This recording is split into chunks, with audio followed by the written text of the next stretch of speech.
Welcome to McPlum, simple solutions served daily. You start by preparing the environment, install Java JDK and Android SDK build tools, then get Aptool ready. You will decode the APK now, so run aptool app. App to extract resources and manifest. This reveals res/ and Android manifest. XML. Once decoded, make a backup copy of the entire project folder and the original app. Apk.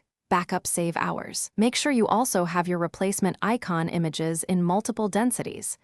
MDPI, HDPI, XHDPI, XXHDPI, before moving to resource replacement. Now you replace icons and update references. You copy your PNGs into the correct res/mipmap*/ or res/drawable*/ folders matching densities.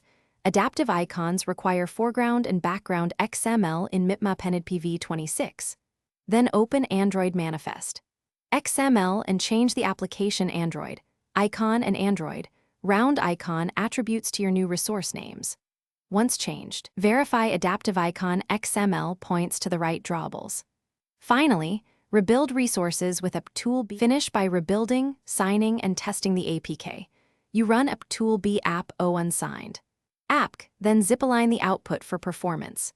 Next, sign with AppSigner or Jar Signer using your key store. Make sure the certificate matches upgrade requirements if replacing an installed app. Once signed, install on a device or emulator and check the icon on the launcher and settings. If the icon doesn't appear, clear launcher cache or verify resource names and adaptive icon XML. Mismatched names are the most common issue.